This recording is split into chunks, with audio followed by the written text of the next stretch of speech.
আজকে আশ্রয় কেন্দ্রে এদের কষ্ট ভাগাভাগি করে নেওয়ার জন্য আসছি। সান্ত্বনা দিয়ে দেবো জানি না, গলা পর্যন্ত পানি।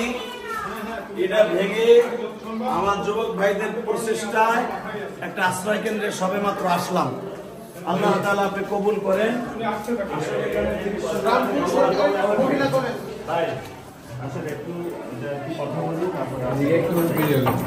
হালকা বেশি না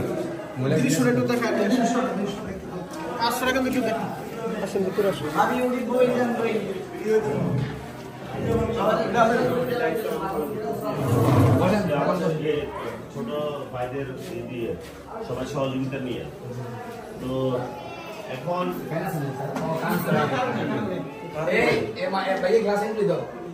আমরা খাবার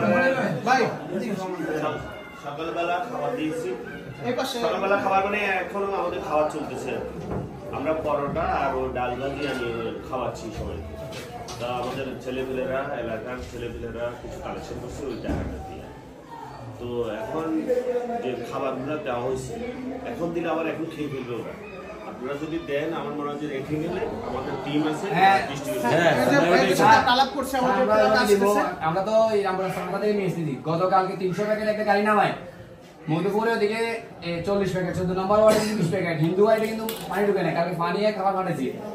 টোটালি আমরা যে পরিমাণ পরিশ্রম করতেছি, একটা প্যাকেট, একটা যে সিঙ্গেল প্যাকেট আরাম হয়ে যাবে। আমার ঘরে এখন ওজন নেই, কেন নেই? আমার ঘরে সিরা মরি আছে, হেঁটে পাচ্ছি কেন? আমি আরেকটা প্যাকেট বাড়তে নিব, আমি ওইটা পর্যন্ত করি না।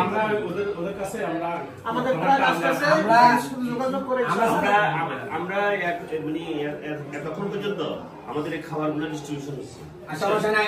এখন আপনি খাবার দিয়ে দিলে রাতের বেলা আবার ওরা খাবার, আর ওরা আমি কিছু মনে করি না। আমরা ওরা এমন একটা অবস্থায় এখানে আসছে, মনে করেন যে সব সময় ওদের আমরা খাবার দিতেই হবে, আমরা বাধ্য, এরকম একটা ভাব ওদের লোকজনের। খাবার চাই, খাবার চাই, বুঝছেন? পানি আর অবস্থা নাই, কার কাছে কি যাবে? পানির ব্যবস্থা অলরেডি ফিল্টার টিল্টার দেওয়া হয়েছে, আর পানির কলটা এখন ইয়ে হয়েছে, পানি পাইতেছে। যদি এখন যদি আপনারা যদি খাবারগুলো দেন, আচ্ছা ওই ছোট ভাই আছে ওর সাথে যোগাযোগ করেন, ওদের সাথে পরামর্শ করে আমরা ওদের কাছে দিয়ে দেব। খানা খাবেন তো বাকি খাবেন না? হ্যাঁ হ্যাঁ আমি আছি তো। হ্যাঁ এই যে খাবার পাবেন। আমরা এলাকার ভিত্তিক কাজ, আমরা আমাদের খাবারের গাড়িও দিয়ে দিয়েছে। আমাদের বাংলাদেশ মানব কল্যাণ পরিষদের পক্ষ থেকে যে খাবারের গাড়িগুলো আসতেছে, ইনশাআল্লাহ আমরা এখানের স্থানীয় স্যার আছে যে আশ্রয় কেন্দ্রে এবং আমার যুবক ভাইরা আছে, তারা স্বেচ্ছায় শ্রম দিচ্ছে।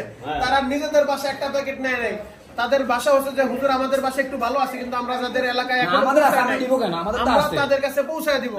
আমাদের ভাইদেরকে সাথে নিয়ে যেই সমস্ত মানুষগুলো সবচেয়ে বিপদগ্রস্ত, আমরা তাদের পাশে ইনশাআল্লাহ থাকতে চাই। এই জন্য আপনারা সবার জন্য দোয়া করবেন, বিশেষ করে যুবকদের জন্য, এই স্যারের জন্য দোয়া করি। আল্লাহ পাক রব্বুল আলামিন যেন এদের এই মেহনতকে কবুল করে, অতি দ্রুত এই বন্যা থেকে যেন আমাদের এই জাতিকে হেফাজত করে, এবং যারা এই আকস্মিক ভাবে এই বাংলাদেশের এত ক্ষতি করলো, আল্লাহ যেন ওদের হেদায়েত দেয়, হেদায়েত না থাকলে আল্লাহ যেন কুদরতি ফয়সালা করে ধ্বংস করে দেয়। আমরা সবাই যার যার অবস্থান থেকে দোয়া করি, আর এই আমার ভাইদের পাশে অতি দ্রুত আপনারা দাঁড়ান ইনশাআল্লাহ। 300 থেকে 350 মতো লোকজন আছে। আচ্ছা ঠিক আছে স্যার বাবা খানা দাও দিব আমরা এই না না তোরা নিজেরা তো দিবি। আচ্ছা আপনি এদের সাথে যোগাযোগ করেন।